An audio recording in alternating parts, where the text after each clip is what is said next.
District Library is welcoming Compass Heating. We're welcoming the proprietors, Beth and Mike Gunderson from Compass Heating. They're also very strong participants and active in the Hoffman Estates Chamber of Commerce. My name is Patty Smolin. I work as a business reference librarian, and I have attended this program before, and I thought it would be a very fine program to bring to the library, because I think many of us are concerned about how to interpret our energy consumption, also to read the fine lines on the invoices that we receive on a monthly basis, and I think that Beth and Mike would be ideal speakers to address that for us. We do have a couple of in-person attendees. Most of them are virtual. We're going to be discussing a sample bill, which I have just sent out to everyone that has registered for tonight's program. I sent out those 2 handouts about an hour ago. So if you haven't checked your email yet, you should be receiving them. If there was any problem with them, you are most welcome to get in touch with me directly. That being said, I would like to turn the mic over to Mike Gunderson, who will be giving tonight's presentation. Mike and Beth, thank you so much for being here. Thank you, Tricia. All right, my name is Mike Gunderson with Compass Heating and Air. It's going to be pretty simple. Just going to kind of go over some things we have learned when we bought a home and wanted to add different things to our home as far as energy efficiency and the sort. So between your electric bill, solar, heat pumps, I'm going to have all kinds of things to talk about. And of course, any questions are going to be welcome as we go along. All right. Oops. Turn that back up. All right. So here we're going to talk just a little bit about electricity, what it costs to power different items in your house. I'm not going to go through a whole list of things, but as an example, we are using a 100-watt light bulb here. We have different things I'll be talking about with energy monitors and that sort, and some interesting little tidbits that we've got. If you can find a 100-watt incandescent bulb these days, let's see here, it costs you $88 per year per bulb and 12 bulb changes. So, and of course, they get pretty warm. If you ever tried taking one out by hand, they're quite toasty and you'll need a wet rag or something. CFLs, which are kind of on the way out, they're a lot more efficient than what the incandescents were, but they also contain mercury, which is not great for our landfills, and those are going away. LEDs have pretty much taken over, so all this 21 per bulb and that sort, you really don't see CFLs around too much any longer, but LEDs, or light emitting diodes, you're looking at 14 per year per bulb, and probably not going to change one. And only 90 degrees, so slightly warmer than the average person keeps their house. All right, so what we're doing is identifying different things in our home. The first energy monitor that I used was a Sense energy monitor. The way that they work, you have a couple of clamps that go around your power coming into the house if you have solar. You would also have a couple of clamps to go around your solar power that's coming back to your panel, and it'll give you back, show you how much you're getting from solar and also using through the household. What it does is this particular monitor will sense the energy being consumed, and it assigns different, basically, when you're using electricity, it has a different signature, so to speak, and it can identify things after a while. It learns what those items are, whether it's a toaster. You might think you have a vacuum cleaner running or something like that, and it'll give you indications as to what might be on. And you say, yes, that's what it is. Eventually, you'll wind up with a long list like I've got of things, and when they're running, you'll know what that item is and how much it's using.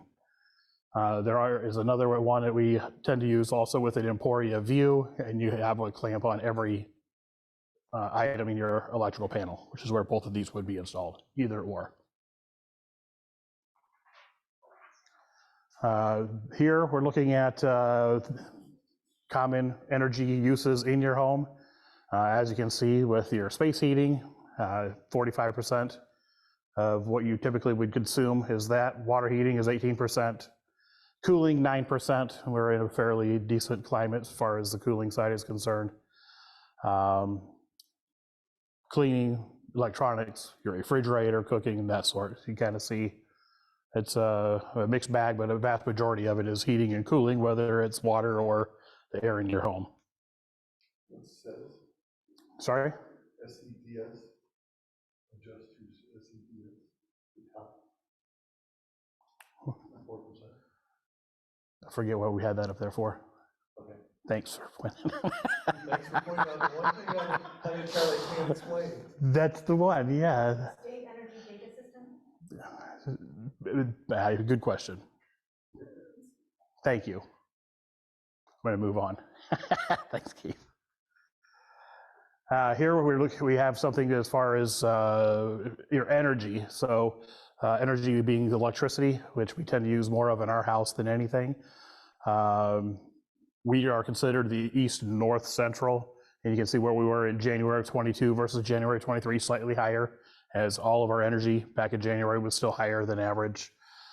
When you're dealing with your electricity and natural gas, quite frankly, in Illinois, believe it or not, we are one of the lowest in the country, so we have a lot to celebrate there, which is not what you can usually say about anything being low cost. But that's where we're at. And if you go to the EIA.gov, you'll be able to see the same thing. ComEd has some great resources on their website as well, where you can see what current rates are and that sort. You get on to the next one here. So you can kind of see where we're at. It's too bad they don't have California on there, because we'd be really happy at that point. But so 16 cents is not bad whatsoever. And of course, if you have solar on your house, we'll talk a little bit about as well. That does play into what you're actually paying on the cost, as well as taxes and fees that you do. And here's where we are on the bill. So let me grab one here so I have that handy. I'll go with the one that everyone else got sent on email or grabbed off of the table. When you're looking at charges, some of the things, like for us, we did hourly pricing at our house. ComEd has several programs that I'll show a quick video on the hourly pricing momentarily. But when you have hourly pricing, you typically get a lower rate, and then during different times of the day, you'll get notified that it's going to be higher, so you can decide not to use your appliances, or use things that use more, like laundry and stuff, at different times.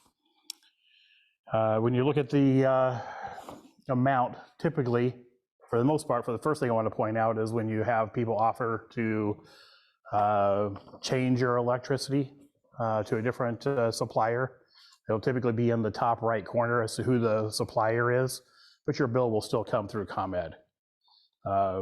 One of the common mistakes that people make is believing that ComEd makes a bunch of money off of the electricity that they sell, and that is not the case. They don't mark it up. Same thing for Nicor. It's just a resource, and it just kind of goes with what the cost of that material is. Everything else is all just going to be taxes and fees and that sort of thing. But the primary place that they're going to get money from us as consumers is going to be just from your monthly fee that you pay every month just to have it hooked to your house. So sometimes some of the other ways and options to purchase your electricity, you can save, but it's going to depend on you and how you do things, or if it's something, if you want to do on a solar field or something like that, you can do that. Okay, you can see your average daily use up here, current month of what you use for the month, and it'll tell you how much you worked for last year. And of course, you have month to month. Depending on how you heat and cool your home, that's going to change drastically at times. But you do have the difference between, if you're using a heat pump in the wintertime, you're going to be higher electricity than if you're running gas, that sort of thing. Supply charges and delivery charges, everything gets added together. The delivery charge is what you're going to get, from any of the distributors, and like we were just talking about on there. You guys have any questions as far as the front of the bill? I'm going to get more into things when it comes to different costs and that sort as well. I was just wondering, you have the different companies that you have, like you said, on the right-hand corner, say who. Correct. Why, from a monopoly point of view, why do we not have other options other than solar? There are other options. So there's a lot of people, they'll come around, or you can get other companies. Honestly, I don't know where you would find them. I want to say at one point ComEd actually had some listed on their website that you could go and check out as well. So that's why there is no monopoly issues as far as things are concerned, because they'll still be, you can buy your electricity from anywhere.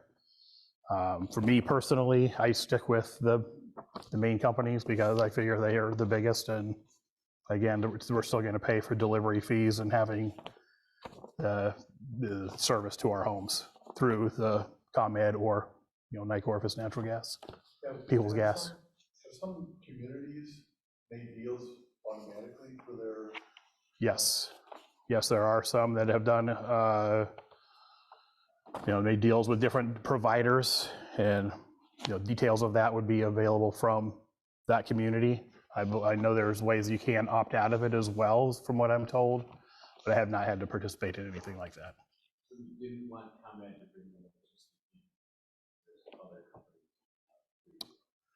No, you can purchase the electricity from other places, but the delivery is still going to be ComEd. So why are there not, I guess that was my question, monopoly-wise, why are there not other places that we can have to bring the electricity? I would think that'd be a little difficult, just because everything is owned by ComEd, all the power lines and the transformers, stuff like that we all deal with when there's outages and storms. So they're the ones who are tasked with keeping all of that. So who monitors that to make sure we're not being taken advantage of? Oh, it's all government controlled as far as what they can charge or not charge for different things. That's why you go through things. There will be CUB, if you're familiar with CUB, and they'll let you know when there's going to be any increases or requested increases and that sort, because it all gets pushed through the government sources to be able to do that. They can't just willy-nilly do it, so to speak, and raise prices just because. So, and again, the cost of the electricity is not what they make any money on. It's all going to be delivery charges. For some reason, I thought I had a slide where I could talk about some of the other items, so be a little bit later. This is a quick video, and hopefully it'll play here on, this is just for your hourly pricing, so you can kind of see. I'll stand close just to see. Are you looking for ways to save money and are flexible with when you use home appliances? Like running the dishwasher in the evening? ComEd has a rate option that's a good fit for folks who pay attention to not just how much electricity they use, but when they use it. If you get your electricity supply from ComEd, you can choose a fixed price rate, or you can select hourly pricing. On the fixed price rate, electricity costs the same no matter what time of day you use it. Whether it's 5 o'clock at night or 5 o'clock in the morning, you pay the same price. But with hourly pricing, the price you pay varies from hour to hour and day to day based on real-time market prices. The market prices are passed along to you with no markup. If you can make a few simple adjustments to how and when you use electricity, hourly pricing could be a good rate option for you. Hourly prices are often low for most hours of the day in the fall, winter, and spring. During the summer, prices are typically cheaper during the early morning, night, and weekend hours. You can see higher prices when there's an increase in demand for electricity. This typically occurs during hot summer afternoons.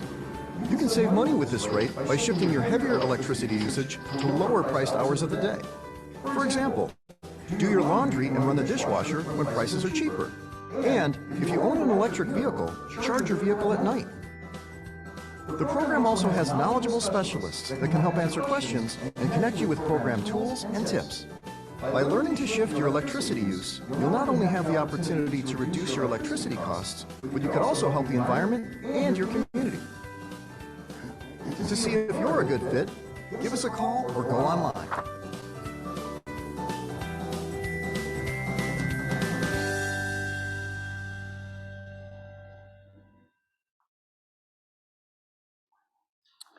Can I ask you? Yes. What do you think the difference is between, in, let's say your case, going from a fixed rate to an hourly rate? So far, we've been on the program for 3 years, 3.5 years, and it's just over $400 less. They actually account that for you every time that there's a difference in the cost that you're paying versus what you would have paid on the standard rate. And ours is like $439, I think, when we looked last. Over that 3.5 year period? Yeah. Okay. Yeah. I will say something on that, and there's more to that when I get into the, the actual the fees and stuff like that.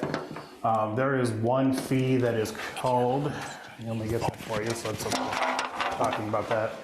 I brought in my own bill as well, but I didn't put that out for a public display. Maybe someday. Let's see here. A capacity charge. I have a question from the chat. Question is, can heat pumps be used in our Chicagoland area? I was told these are for warmer locations only. 100% yes, they can be. My house, I use it, it's set for 5 below zero, and then it'll kick back to the gas if it can't keep up, but it's not too often that happens. Handful of times. There's other things that I'll get into as far as the types of heat pumps and what it is that people are looking for as to how you would determine which one you want to get. But 100% heat pumps are definitely good for our climate. Okay. As far as the savings you were talking about, the one thing I wanted to point out was the capacity charge. When you sign up for hourly pricing, there are a couple of points towards middle, end of summer, and they will see how much energy you're using, and there's a calculation, and it changes every year. I believe it's figured up in January, and they'll say, okay, here's what you're using. That capacity charge is based on how much energy you use during these sample times. So the $438 or whatever we're ahead now would have been much more, but one thing that I learned, you learn a lot when you're kind of going through some things sometimes, but I was being charged $35 a month because I had hourly pricing for above everything else. And I wasn't too happy about it, but I did.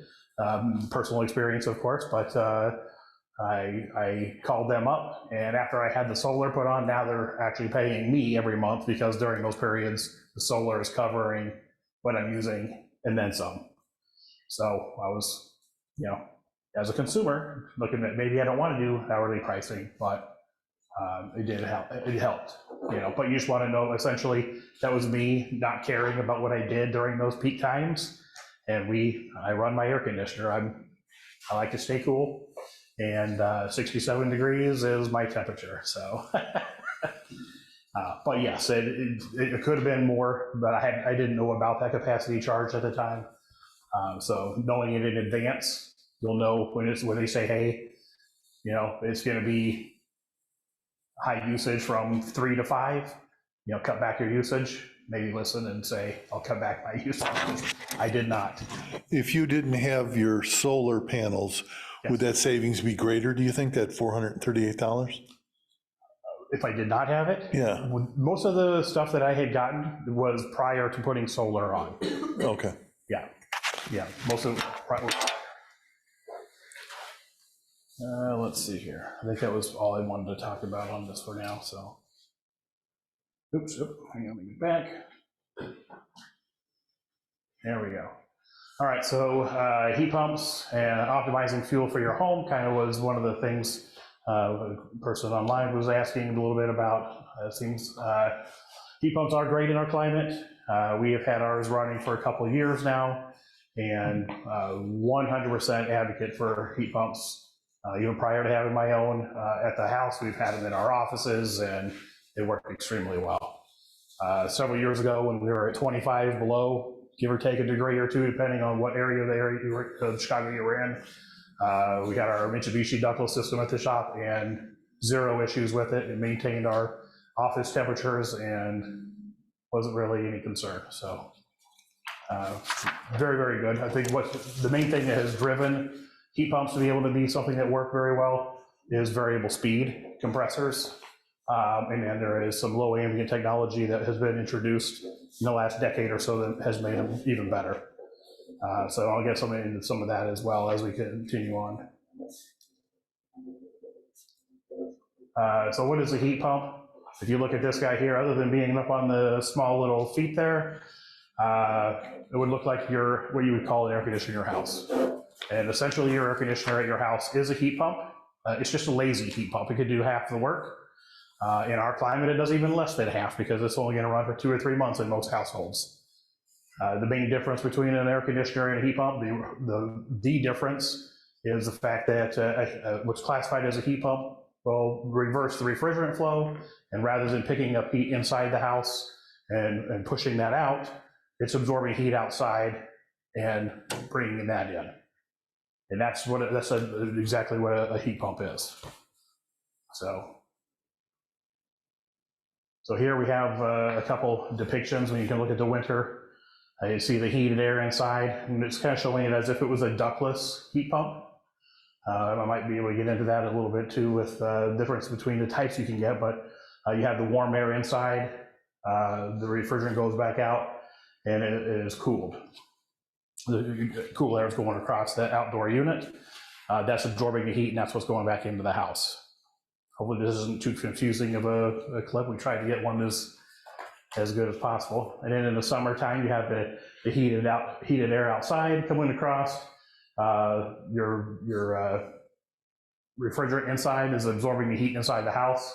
As that comes across, if you've felt outside above your unit when it's blowing air, it's much warmer than the outside air, and that's the heat that's being released that was absorbed in the house and now is being pushed outside. I think we've got a little bit better slide on this as well to show. So a ductless heat pump, you can see the unit up on the wall.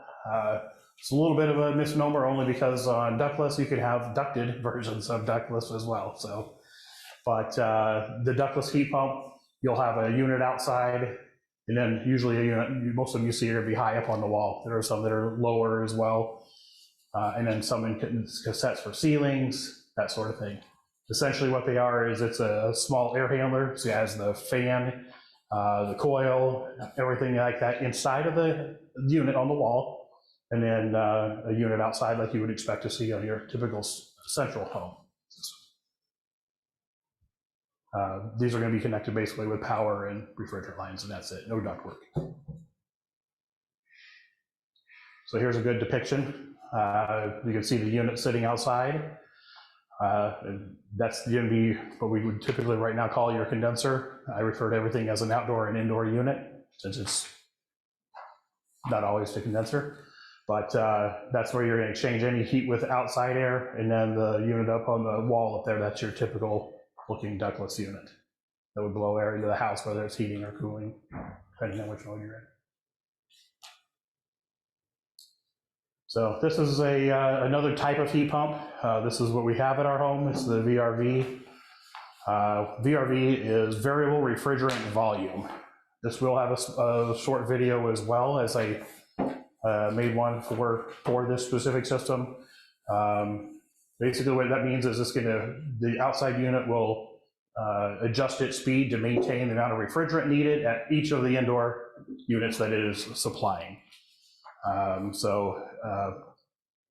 The system can also use one outside unit and two furnaces off of the same system as well. So you go ahead and get here to the different options so you can see.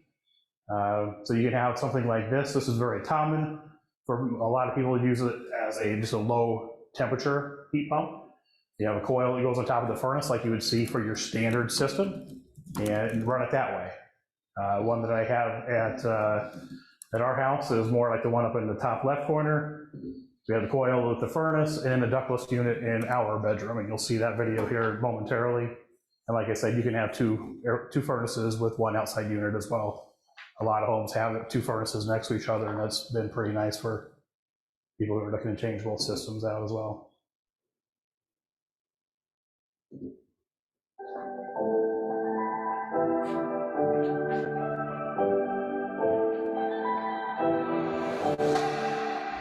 All right, up here in the master bedroom, we have a ductless unit, a ductless wall unit. This is a heat pump as part of our VRV system, and this is its own separate zone. So there's not a separate outdoor unit for this guy here. When we bought the house, we knew it was going to be necessary, as we have a couple outside walls. This is directly over the garage. It was very warm in the summertime when we came out to look at it, and I do like it to be cool. So this is a separate system with its own thermostat control, but it operates off the same outdoor heat pump that we also have for our central system. So you have a gas furnace, and we'll see that as well. This is what we have. We could have gone with a ductless of its own, or in this case we did the VRV system, so we can add this to the same system we have for the rest of the house.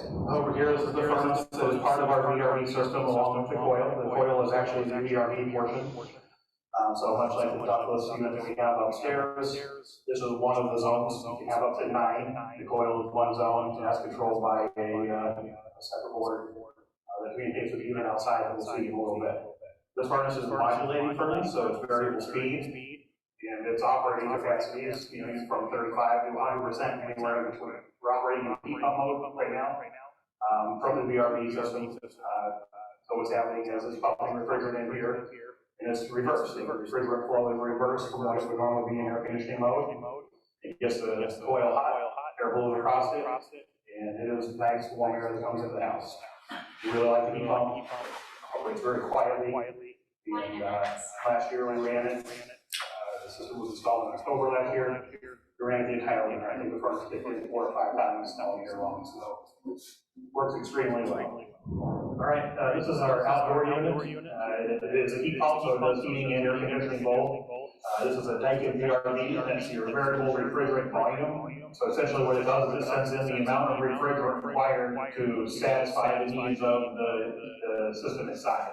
This particular one, we have the coil and the furnace is one zone, and then the ductless wall-mounted unit up in the master bedroom. So depending on what the temperature is, what temperature we want it to be, whether it's just trying to maintain, it'll maintain the volume of refrigerant required to hit those temperatures in each individual area. So they use only the amount of energy that is required, which makes it fantastic for solar. In this particular scenario, where we have it set up in the bedroom for heating and cooling with a ductless wall unit. We also set the outdoor unit, we can say, hey, I want it to be 50 or 20, or, last year I had it set at, I believe it was 5 below 0, so that it would run continuously. What will happen is once it gets, let's say I set it at 25 degrees, when this kicks over to the gas heat, because it went below, down to the 25 degree mark, it will still provide heat via the heat pump in the unit upstairs. So that is a nice feature as well. So we have one unit outside, and we have up to 9 in the VRV system.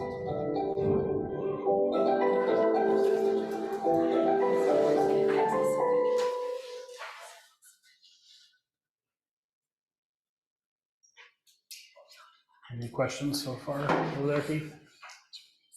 Did Daikin help you do that, or did you do that on your own? Do what? The video, did they? Oh, no, we did it on our own. Yeah. Okay. Very professional. All right, so one of the things when we purchased our house, when we bought it, it was, and had the heat pump put in, or put it in ourselves, right? But one of our main things was we wanted to have solar that we could heat and cool the house, was our primary objective. At the time, we did have to use it for a bit before we did the solar, because you were limited to like 115% of what was used the year prior by ComEd. Last year, ComEd did away with that. You could put as much solar on your roof as you want. So you don't have to be concerned with how much was used. When we bought our house, it was a retired couple, so with 4 kids, I clearly had to let them run it up a little bit before I put my solar up. That's a thing of the past, so now you can put whatever solar you feel you're going to need and be good there. When you add the solar, when you're looking at what kind of, in our case, what kind of heating and cooling system that we wanted to put in, because I wanted to be able to use my heat pump pretty much year round, a handful of days if the gas furnace turns on. That was our primary goal, per se, was to use that more than the gas heating.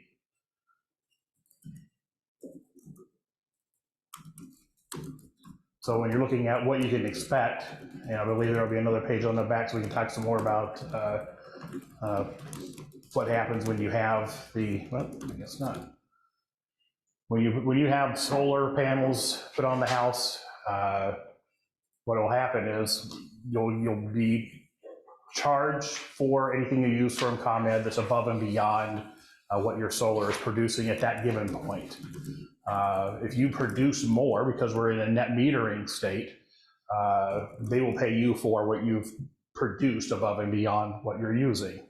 So for instance, for us, if you were to look at my energy bills for May, June, July, August, it's $0 is what we pay.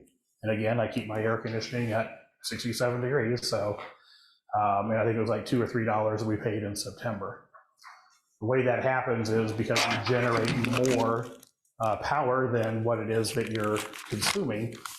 When you get to the end, you have a credit based on the same charge that they would have charged you. So that does affect everything. So when you're charged your fees, like if you look at the bill you have there, taxes and fees, everything is related directly to how many kilowatt hours you used. Well, when you have solar, the number of kilowatt hours is less, so your taxes and fees are also less. So that taking into consideration, and then also being able to produce more ultimately for the month, it also whittles away at the fees that you're, like you're just having to hook up at your house. And that's how you get down to a $0 bill. During the months of December, January, February, this is the biggest one that I hear from people is like two things. Is one, Illinois is not all that great for solar. Not true for sure. We have one of the better climates for it. But also, if I tell you can have 30% off of your electric bill during those cold months, people would say, yes, give me 30% off. So it's not producing the same as it does in the summer by any means, but it is still something that nobody's upset about. Of course, the more snow days you get, the less that is the case. So this was a good year for solar. Snow, what's that? Yeah, right. Let's see what else we had on here that I wanted to talk about. There was one other thing that a lot of people didn't realize happened. When they did the IRA, there is actually a fee, or not a fee, excuse me, it's called an environmentally, is that the one? Yeah, let me find it here. Carbon-free energy resources adjustment, where people are actually getting a credit on their electric bill regardless, not because you have solar or anything. So like on this particular one, for me, it was $35.27 off of what it would have been. But that is because of the IRA that was passed. Just a little tidbit for most people. So people don't understand why their bill was lower when rates went up, but Is that because we're using nuclear in the area? that was all, that has to do with the IRA and giving everybody a bit of money, basically, for energy. Encouraging electric, right? Everything is going electric, whether it's cars or heating and cooling, whatever, everything is kind of going that way, so. Or stoves. More stoves. My wife would love for me to tell you about our foray into that, but I won't. It is nice to have. The kids are a lot less messy when it comes to cooking on an induction stove, but so replacing your air, this is something that we can look at as a standard air conditioner or heat pump replacement. Daikin has a FIT system, and a lot of people, when they see it, they think it is a ductless unit. It's actually just a side discharge heating or air conditioning unit. You can get air conditioning only. I will say right now, with all of the rebates that are available, heat pumps are definitely the way to go. They wind up costing you less than a standard air conditioner. So unless you're just, for whatever reason, adamantly opposed to a heat pump, that's the way that I would recommend going as well. Now, I will say when it comes to using a heat pump year-round, you are going to want to look at a higher efficiency heat pump. We primarily do inverter systems, the variable speed, not to be too technical with the inverter stuff. But this one here is the most popular for us. It's about 80% of what we install is the FIT unit for central systems.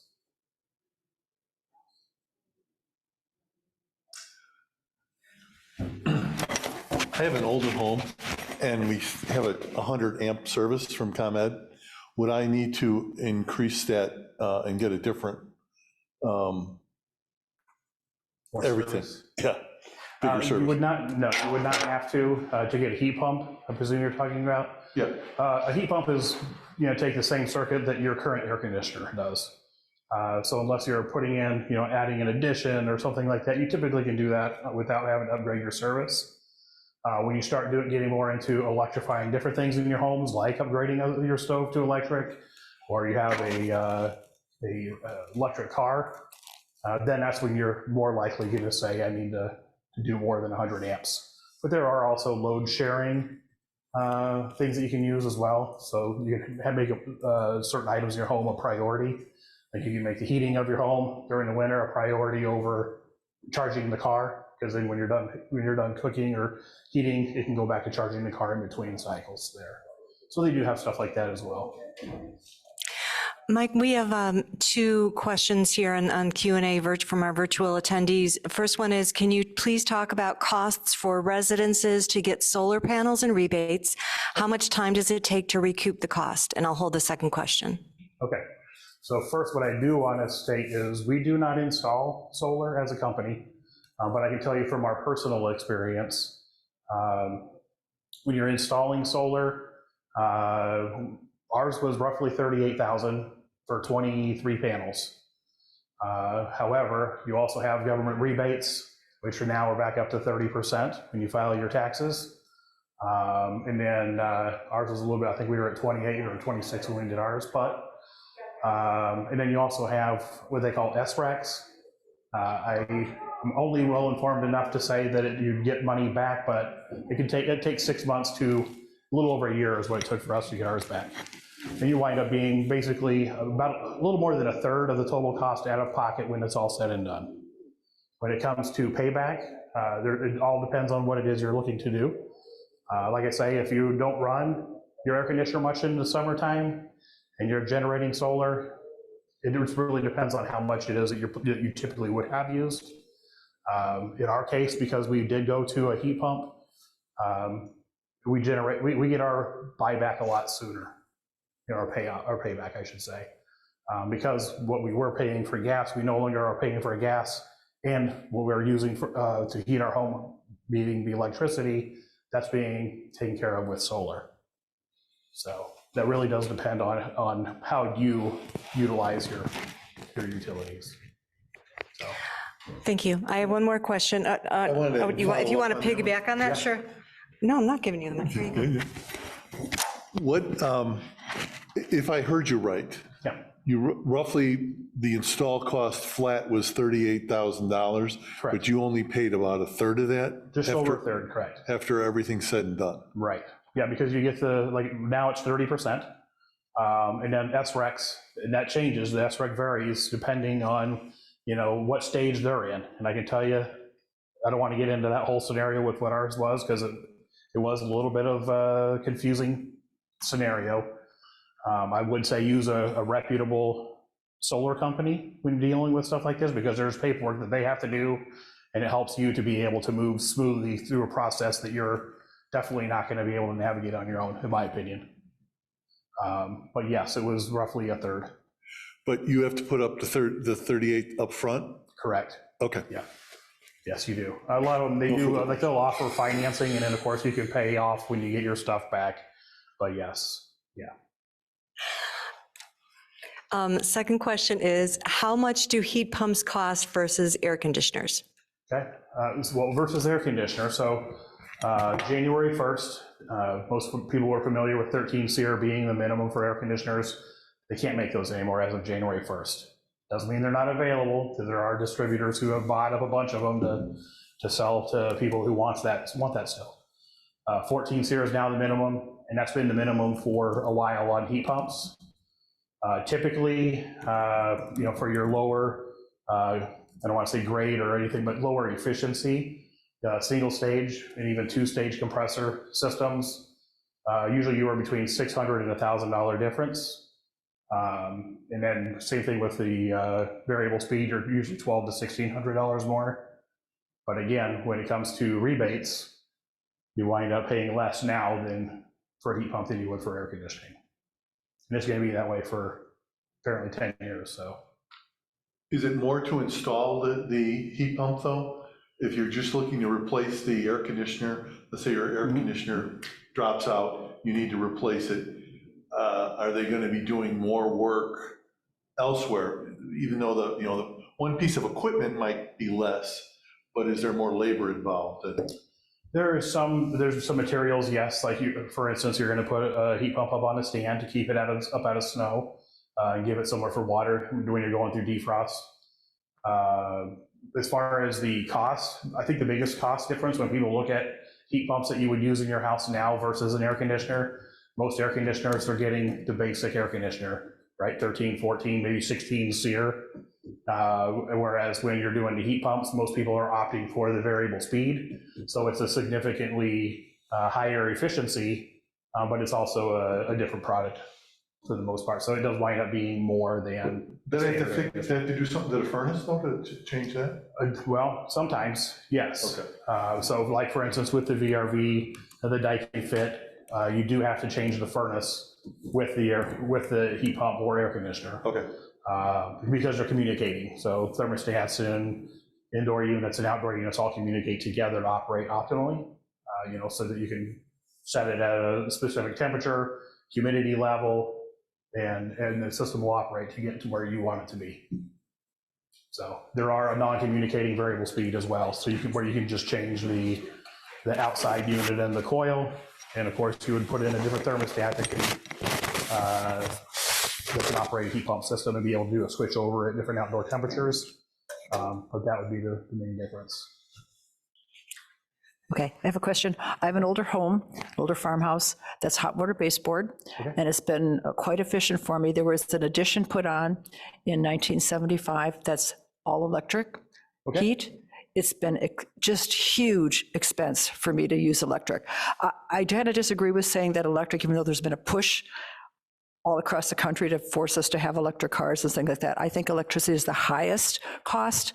And I think that there's areas like California where there's such a overuse of it in the summertime and it shuts down. I don't think electricity is the way to go, even though we're being forced to go that way.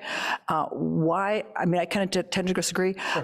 I'm paying for a small portion of my house $300 to $400 a month in the wintertime to heat it, and I still have pipes freeze in my crawl space the last few years. So I don't really believe in global warming either, because I lived there 40 years. I had it from freeze once in 40 years, and in the last couple of years, I've had them freeze twice in 3 years. With cranking my heat up to like 70, 75 on those room, where you have to turn it up in each room, and running water at the same time so that it didn't freeze, I still had a problem.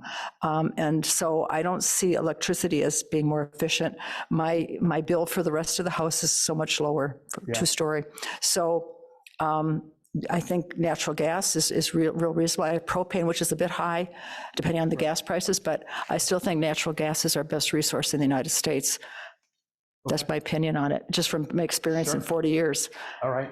Give me one moment, maybe I could change your opinion. I know you don't work to ComEd. I don't think you work for ComEd. I don't know, maybe you do. Absolutely not. Nope. I didn't think so, Nope. but I mean, in electric cars, I'd have no use for them whatsoever. I drive a lot of miles and I really like my gas car. So there are a lot of people that feel that way too in this country. And so the super regulation kind of forcing us to go the electric route.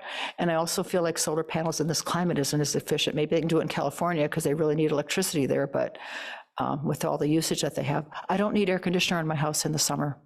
I have trees. It's been wonderful. That's fantastic. Yeah. That's the green way to go there, right? Yeah. Sometimes put a fan on, or sometimes If you don't mind me asking, what kind of electric heat do you have for that back addition? it's ComEd. All I know is that they're baseboard. What kind of heating source are you using? They're electric baseboard heaters that were put in there in So that's 1975. going to be a resistive heating. So when we're looking at heating with heat pumps specifically, we're looking at a coefficient of performance where you would see it identified as COP. So your baseboards would be a coefficient of 1. I know, they're terrible. So I Yeah, can say. right. The amount of electricity you put in, the amount of energy you use, that's what you're getting back out of it. Okay, so the energy that you're paying for, you're getting that much right back into the room. Okay, it's 100% efficient, very near 100% because you're not losing anything anywhere. But when you're dealing with heat pumps, we have coefficients as high as 5. So when you're gathering the heat outside and you're bringing it in, the amount of heat that it moves into the space, the energy that you're being provided into the home is 1/5 of what it's taking to move that heat in. Because So we're not heat pump might having be to the way to generate go. heat. I'm sorry? A heat pump might be the way to go, you're saying, more for. Absolutely. And that's where all the electricity, nobody wants everybody to electrify with resistive heat. That would be insane, and we would not be able to ever keep up with that. We saw a little bit of that when they had the cold weather a couple years ago in Texas. They never anticipate having, negative weather. So even their heat pumps down there, everybody had to switch over to resistive electric backup, and that's obviously an issue for them that they're working out now. Okay, thank you. You're welcome. I mean to cut you off, I just have another question. Did you have any more? Did you have any other contribute? question? No. No, okay. We have another question virtually. How do you determine the transfer temperature between the heat pump and the gas furnace? So that's a good question. There will be more coming up here shortly, but I'll address that while we're here. That is going to be in the selection of which heat pump that you're using. So for like I said earlier, because I wanted to use the heat pump a vast majority of the time, I went with a heat pump that could do very, very cold temperatures.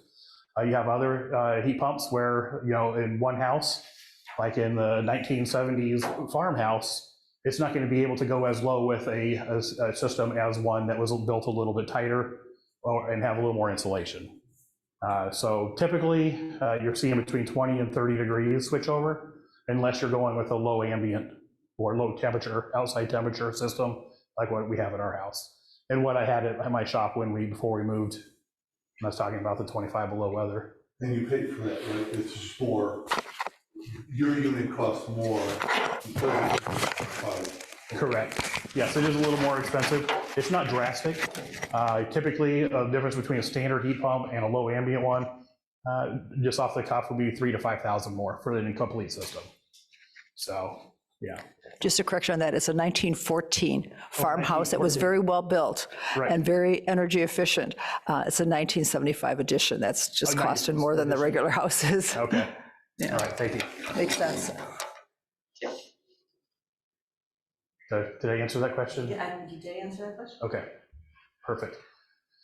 All right, so here's a quick little video. This is geared more towards the sound level, basically, of the modern variable speed.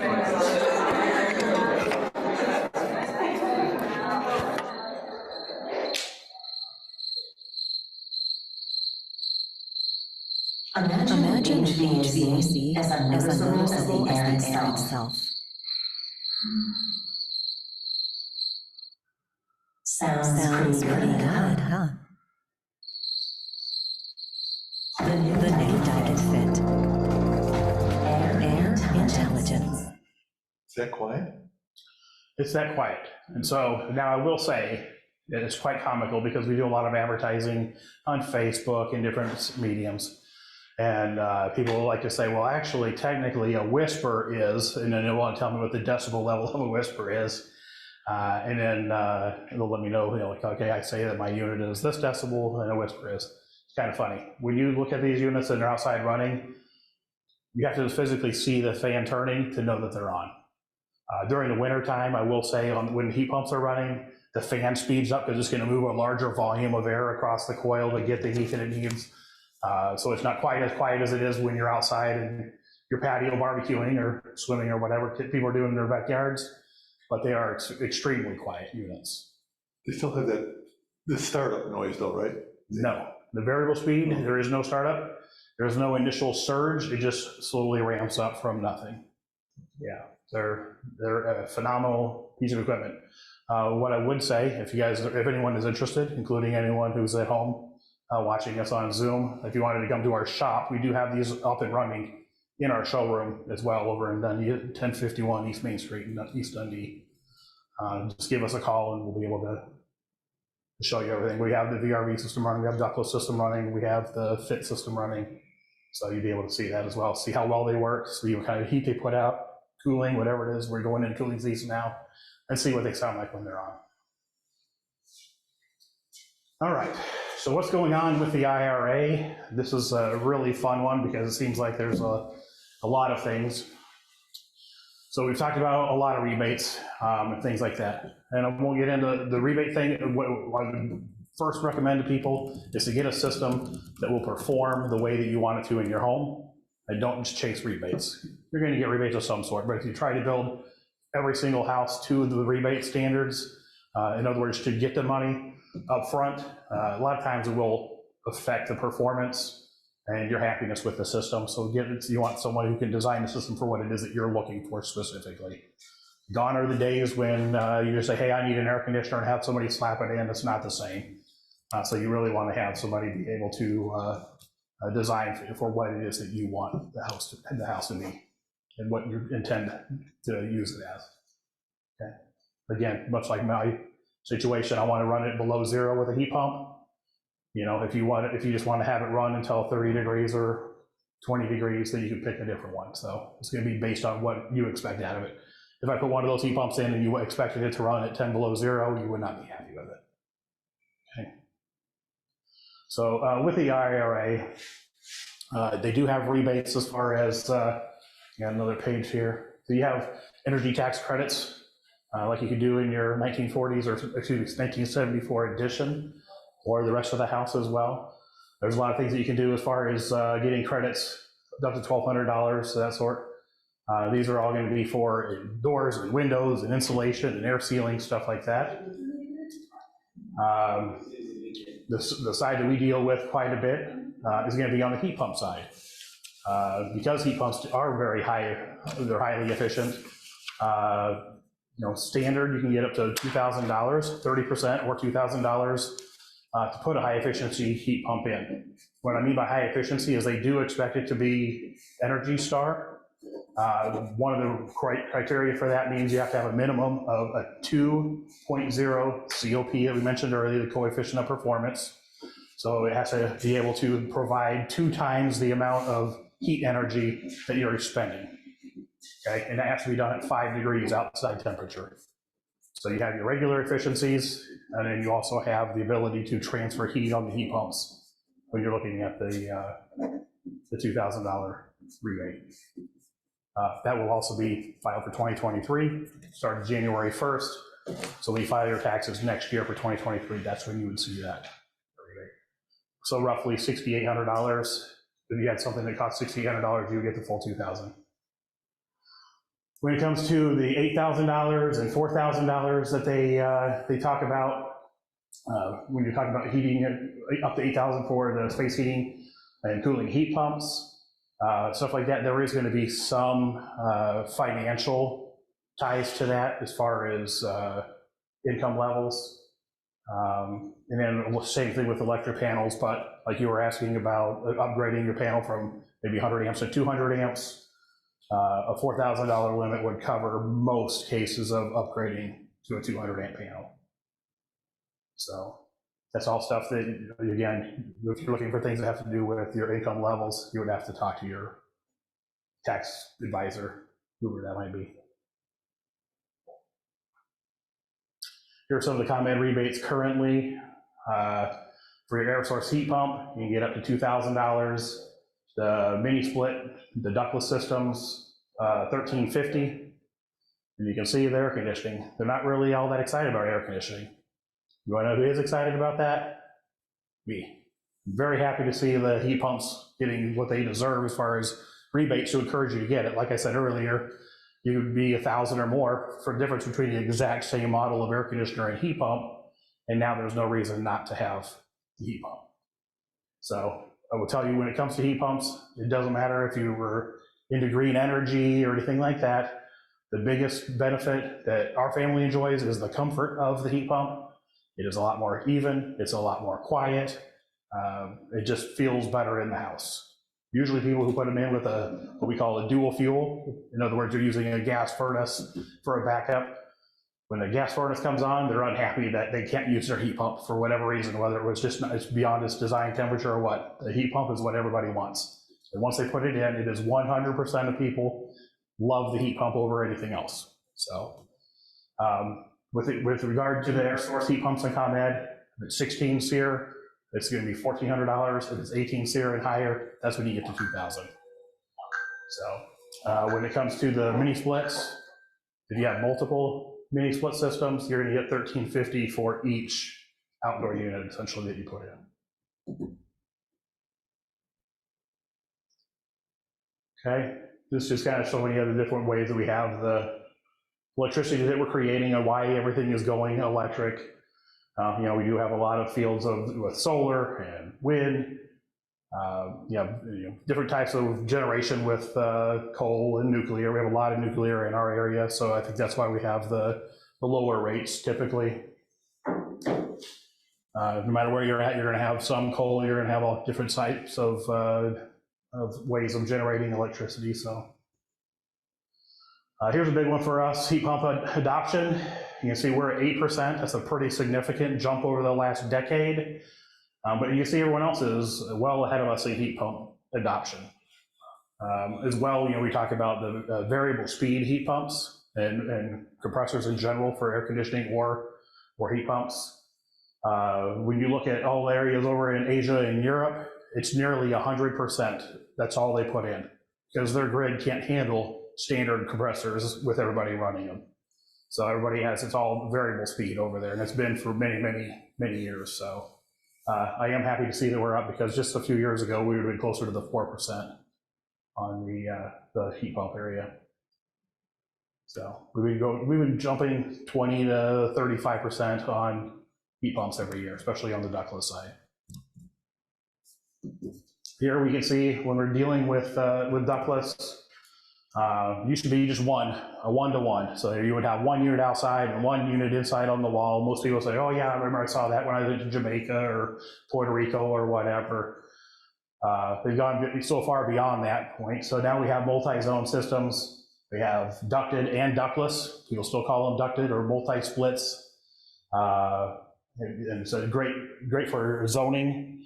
We use them whole house. It doesn't matter when the house was built. There's an application that you can use to take care of the whole thing. And because there's so many people, I have the dominant product awareness. So many more people are aware of it. Even 10, 12 years ago, it was something you had to talk to people about. They had never heard it, and then it would be sprung in their mind like, oh yes, I did see that when I was on vacation someplace. Now everybody knows about it. At least most people that we come across do. So it's a big difference. They have more, I like to call Americanized. So they have designer wall units, so they're nice and fancy and different colors and just more aesthetically pleasing, where before it wasn't as much of a concern. It was just, hey, I want heating or air conditioning in this space. So they've definitely come a long way as far as that is concerned as well. You can get up to 9 zones off of one outdoor unit.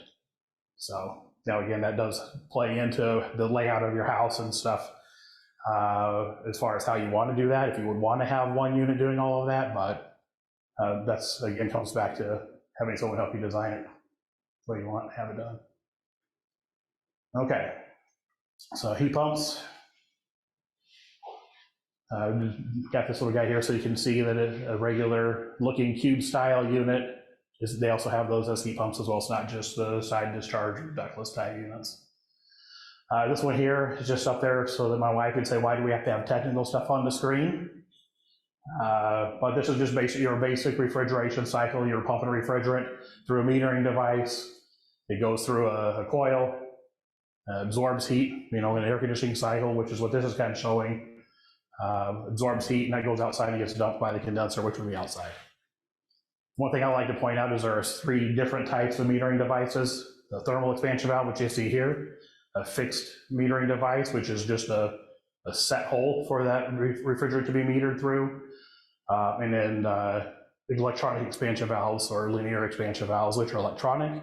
So there's 2 of them that are extremely reliable, the electronic one and the fixed orifice. I'm not a giant fan of TXVs. All right, so here you're kind of looking at a conventional compressor operation when we're looking at the variable speed option as to why I was talking about how comfortable where they were before. Typically, you're going to have a 3 to 4 degree swing from a regular system turning on and off. This includes your gas furnace in most cases as well.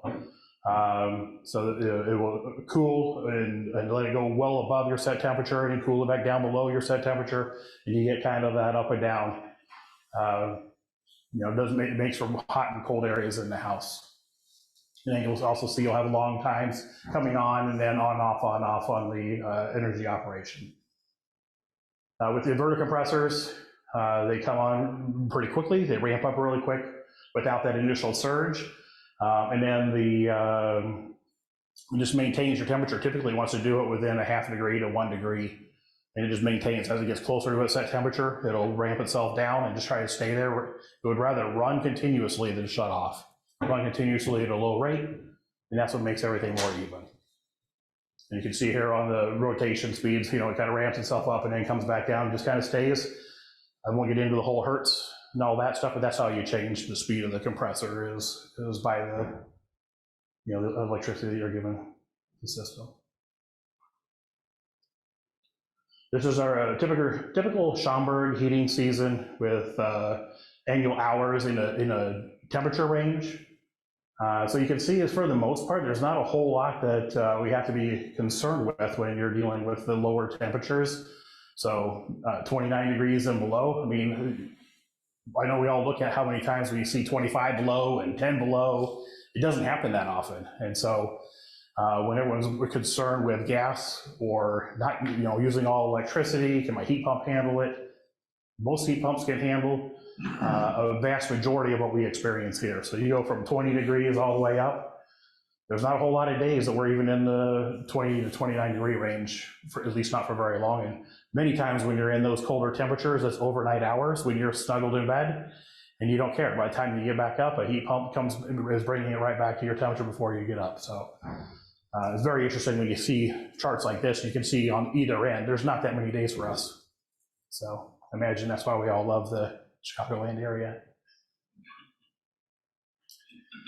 All right, and here you're kind of looking at heat pumps versus fossil fuel costs. As you can see, the electric resistive like baseboards and what we call toaster oven type heating, it's not very efficient, so it's going to cost you a lot. When you start looking at the coefficient of performance, the higher your coefficient of performance, the lower your costs of operation. And that's kind of where you're at when you're looking at propane. We're going to be a little higher. Oil doesn't pertain to us a whole lot. There's parts of the city that they still have some of that, and out in the more further west from us here. When you look at these items as well, we have full charts that'll tell you exactly how much you're looking to pay based on how much you're paying for a kilowatt hour, how much you're paying for a therm of gas. Again, I will tell you personally, with our system, we ran the heat pump, and then people started asking, well, what does it cost for you to heat your house with your gas furnace? I have a modulating gas furnace, so it is the most efficient furnace. But I can tell you that the cost of operation to run my gas, I decided to swap my heat pump over at 50 degrees and go to gas heat. And then I have also ran where I had my heat pump running, and it turned on 5 or 6 times during the year. The cost of operation throughout the entire year was exactly the same. So I don't ever say, hey, buy a heat pump because it's going to save you a ton of money. What I will tell you is if you have a heat pump that you're using to heat your house, it is going to save you money over the course of the summer because it's going to be more efficient than what you currently have. And it's also allowing you to use that heat pump during the winter. Mike, I'm always concerned or interested in lifespan of various appliances. People that are like, well, my furnace lasted for 35 years, or I had a boiler and it lasted me for 40 years. And other people say, well, mine conked out after 10. Yeah. If a heat pump has been properly maintained and gone through, let's say, annual maintenance, and there has been some reasonable wear and tear or a part here or there that is need to be addressed, what can we expect as far as a lifespan from a heat pump? So what I would say with regard to the heat pumps, it depends on who you ask. So I would say you're still going to be in the 15 to 20 year range. One thing I will say also is when it comes to systems, like we're looking at now, quite frankly, regular air conditioning or heat pumps that are not variable speed are also getting very expensive. So major repairs are going to start being something that we look at doing as well. So if you have an inverter system, you're probably going to replace the compressor before you replaced the whole unit. So I think it's going to be a different mindset for people because you did make a bigger investment, right? If you bought a nice expensive car and you could fix it for a lower cost than another nice expensive car, you're more than likely going to do that. Because it's still going to give you that performance that you're looking for. Thank you. You're welcome. Okay. So like I was saying on this, we can do, if you want to look at exact costs, I have whole charts at the office. They can go through what it would cost you, and you can compare based on your current therms and cost per therm and kilowatt hours. All right, another favorite of the office is the way they like to talk about things like H2I or hyperheat. So what that just means is it's showing you that it's capable of operating at very cold temperatures. Hyperheat, in this case particularly, is a Mitsubishi Electric kind of trademark, if you will. They're the ones who decided, they came up with this, and what they've basically done is they have what they call flash injection. I won't get into a whole bunch of it because then I'll hear about it later. But the essentially what they're doing is they're just adding hot gas back into the refrigerant circuit to help the compressor be able to get oil back. That's the big thing. That's when you're looking at mechanical items like this, you want to have oil come back. When it gets super cold, you want to make sure that that oil doesn't get so thick that it can't move through the system. So that's how they've been able to get these systems to be able to operate in such cold weather. We're getting down into like -22 weather and that sort, and still getting ratings. And again, we've been in much colder weather than that and still have the heat pumps running and heating homes and offices. So here's why the hyperheat or low temperature systems matter. Conventional heat pump at 47 degrees is going to give you 100% of its capacity. And what that means, if you have a 4-ton air conditioner, or excuse me, heat pump, it's going to be 48,000 BTUs. When you have variable speed, it does give you a little bit more than that, but I won't get into that and make it confusing. And then also the hyperheat unit, 100% as well. We get down to 23 degrees, and the conventional heat pump, when I say conventional, this is regular old compressor, right? Now you drop down to 60% of its capacity, and you still have 100% capacity with the hyperheat unit. 17 degrees, when a lot of the ones today will still keep going, 60%, 100% again. Then you get down to 5 degrees. Now 5 degrees, like I talked earlier, that is the point that they're talking about Energy Star. So you have to have it 5 degrees for what they're considering low ambient heat pumps. You have to have 70% capacity at 5 degrees. You can see a conventional heat pump doesn't get there. It lost it a long time ago. Variable speed, a good majority of them are still going to be able to hit 5 degrees and be up there in the top tier. I do disagree being in our climate when I call a low ambient system, a low ambient heat pump, it's not going to be 70% at 5 degrees. So I'm looking at the hyperheat units at 13 below zero are still at 76%. So that's what I want, living in my climate, because that keeps my resistive baseboard heat or backup heat from coming on. So I get to use a heat pump even when it's 13 below zero and beyond that. So that's where the hyperheat or low ambient systems come in. And our good old thing, being from the military, we love acronyms, so I'm happy to be in an industry that also loves them. Seasonal Energy Efficiency Ratio, or SEER, most people have heard of that. That just identifies, hey, how much electricity am I using to generate a specific amount of cooling? Your Energy Efficiency Ratio, or EER, same as SEER, but it's a different operating point. So your HSPF, that is your heat pump ratings, very similar to SEER, but how much energy am I using versus how much is it delivering? And then your coefficient of performance, we kind of touched on that a little bit. That's how much heat is being supplied versus how much energy is being used to give you that heat. And you're typically dealing with this heat pumps, because heat pumps don't generate heat. They're simply moving heat from one area to another. And to make it even more fun, January 1st, we also got introduced to SEER 2 and HSPF 2. And all that did was change the standards for the same ratings so we can have a more realistic expectation of what the system will do when it's installed in a home. So you're going to see more of that. I wouldn't get confused. I wouldn't get hung up on it too much. That's more for us to help you get rebates as to which piece of equipment you need, if that's what we're looking for. But that is out there. So if you do talk to people, you'll hear SEER 1 and SEER 2. This year it's not as big of a deal, but next year it's going to be a little more necessary to talk about. Here you can see your average, what they call a coefficient of performance, and it's just kind of helping you to see differences in different equipment. Furnace, 98% of the gas you put into that, the energy you put into that gas is going to come into your house if you get a modulating style furnace, right? Like what I have in our house. Resistance heat, 100% of what you're putting into that resistive heat is going into the space. A standard heat pump, you're just under 2. They're showing the mini splits at 3.7. Like I say, there are some that are getting close to 5 nowadays. So high efficiency boiler, 96 is about as high as you're going to get. So that just all has to do with the amount of energy you're putting into something and what you're actually getting back out of it. Okay, same here. This is on the decibel level. Because the variable speed heat pumps do really like to demonstrate how quiet they are. They just have it kind of hodgepodge of different things. You know, lawnmowers are 90 decibels. Conversation, there's 50, unless I'm up here talking in front of you. The whisper, 30 decibels. So don't let him tell you any different. So essentially, you know, decibel, every time you go up 1 decibel, you're doubling what the level of noise was at the decibel prior. So I think the best thing is to describe it when you see, you know, hey, when it's running, you can't tell unless you're looking at the fans turning. Here's some examples of some single zone or one-to-one where you have one unit outside and then your ductless options inside. And now I say ductless, but as I stated earlier, you have on here even this here and this here. This is a slim ducted version, and that's an air handler like you would basically replace a furnace with.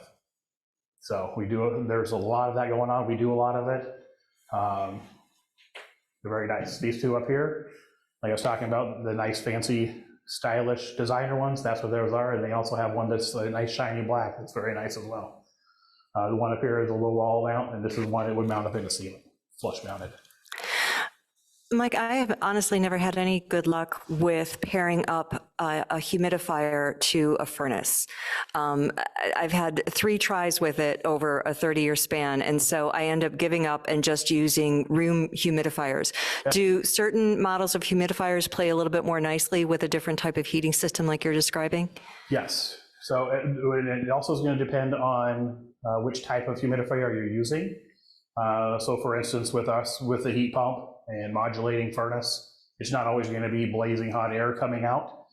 So rather than having what we would call an evaporative style, which are the most common ones that people refer to, either a bypass or a power humidifier that has water running over a water panel, people are really familiar with. Mm-hmm. Those you want to have hot air going across there, and most are unaware, it should have hot water running as well. So you're also paying to heat that hot water. But those, the powered one would be okay if it was on a high efficiency furnace. In our case, we put a steam humidifier in. So it just has a manifold in the ductwork, and when it wants to humidify the house based on the needs of what we have set, the parameters, it lets moisture in through steam, and then it boils off in a canister, and that circulates through the house. I can tell you sometimes, you know, the shoemaker's kids have no shoes, and my dog goes at me, I'm like, darn it, I guess I need to go take care of my own humidifier. And it takes a day. I'll go from, you know, 28, 29% humidity to 54% in a day. So the steam is definitely my favorite way to go. It does, in my opinion, not all of them require 220 volts, but it uses a lot less electricity if you do. One of the kickbacks I do hear from that is people are like, oh, well, it's 220 volts and it's going to use 16 amps. I talked earlier about the energy monitors that I use. An entire year's worth of using that humidifier is less than $140 a year, so it's not really that much. When you talk about it in amps, people think of it running continuously. It just doesn't. So it's nice to have that data as well when I talk to people. But it's by far the best humidifier. So, but roughly double the cost to install from one of the others. Thank you. You're welcome. Any other questions? Multi-zone, I won't get a whole bunch of this. Port type just means that all of the lines are coming from the outdoor unit. So you can, you know, this one here that you're showing you 5, which is the highest you can go with a port type. Now we have branch box systems. So branch boxes, everything depends on a scenario as to when do I put in a port type or a branch box type. It all has to do with line lengths. So I have a maximum line length. Like for instance, I can go 82 feet on one. Well, if I have a branch box and I need to get to the front end of a church, I can move the branch box closer to the front end and then go 82 feet from that point, so it would help. Or if I want to try and minimize how many lines you would see outside, then I can put the branch box inside and go from there to the different spaces. So they're very nice systems, and there's times that they're great, and they have a little bit of an expense, but it's pretty nice. Do you have to, are you opening up walls and stuff like that to install these things? Sometimes. It all depends on the application. You say, hey, I want to put in a split system or a ductless system, then we would tell you, hey, this is what we would have to do to get it what you want, and you let us know if that's what you want to do or not. But yeah, we have taken out sheetrock and stuff like that to run stuff inside of walls in older houses, and then just have that redone. It just really depends on the homeowner, what they're looking for. Very often you'll see where it's run on the outside. And of course, then we're trying to minimize how much we have on the outside of the house. You don't want to have it all over like a maze. And I got a good one for you on that. As far as the wireless remote, sometimes you'll see the heat and the cool. They kind of look semi-similar, especially when they're small and we're wearing glasses. So that's a big one that we run into when people are changing over from one season to the next. It's not working. Well, it's because you're in the wrong mode. The nice thing is some of the manufacturers, like Mitsubishi in particular, are actually writing now cool, heat, dry, instead of having symbols on the remote. So that has definitely made everybody very happy. And that could be your home if you decided to go with a multi-zone ductless or ducted system. Then there's different ways they can say how many configurations, 5 single zones, all the bedrooms in one, these rooms in another. So it's just a matter of what you're looking for your specific house. So installation process, that's very, very important. Can't stress it enough, having somebody who is familiar with the systems, much less when you're talking about heat pumps or ductless systems. There's a lot of stuff that you see, you're like, why is this even happening? You're selecting a location, which indoor unit, which outdoor unit, it all makes a world of difference.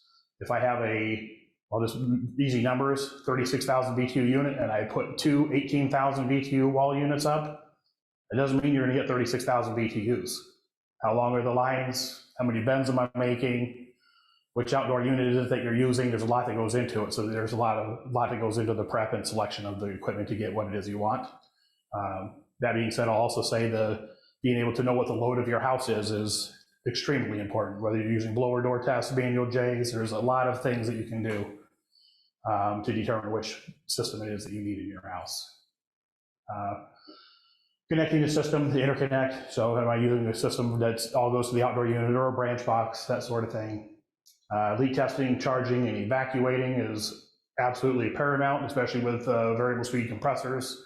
Again, the most important thing on any mechanical item is having oil for lubrication. So all this, make sure that you're going to be able to get that back and have your system last as long as it should. And then charging it up to the proper levels and testing it out. Why it's important to choose the right contractor, we kind of went over, but here's a good one for you. It's always a favorite for me to show. This is an actual install, no kidding. So you see some stuff and it's like they buy it online and just go crazy with it. And then you have a system that's well laid out and together and off to the back where no one's going to stare at it. It's hard not to look at the other one. Is that a huge house that has 3 heat pumps on it? So it doesn't have to be. So there's actually one,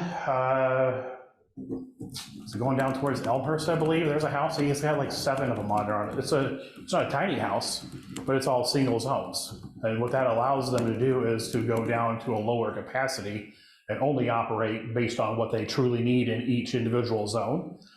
So for instance, if you have that 3-ton multi-zone system, it's still going to be a 3-ton that's running. Now it'll run at a lower capacity when you're only running in one zone. But if you're looking for the ultimate in efficiency, or prior to having multi-zone, 9-10 years ago, multi-zone hyperheat or low ambient units weren't available, then they would put one in because that's what they wanted to do, was to be all electric for whatever reason they wanted to do it. But there's one down there, you've got 6 or 7 of them that you can see from the road. They're all smaller, but if you have a 6,000 BTU unit, operating at next to nothing, because they don't use much electricity at all when they're that small. So this one is a favorite of mine because you go straight up, you're right along, but you already have something else there for power coming into the house. And then you see over here, the line hide comes up and over and around the corner and up across. And there's one out close to where I work that is exactly like that. And every time I drive past it, I'm like, why in the world? But it's all about proper, look at the difference in the number of bends you have here and the distance versus something like this, right? that's going to play a part in the capacity of your unit as well. Some case studies. We do have, if you look at our website, compassheatingandair.com, we've got case studies for different jobs that we've done. We have a lot of things that we'd like to put on YouTube for videos of the ductless, ducted, different heat pump options that we do. One, you can also kind of talk about this guy a little bit as far as converting over. So say that your cost to install the system was $18,000. Mitsubishi has a $500 rebate. ComEd's rebate for many of their systems is $2,000. So you'd be looking at $15,500 for a system like that to take care of your house. And of course, you're saving money with the cost savings for operation as well.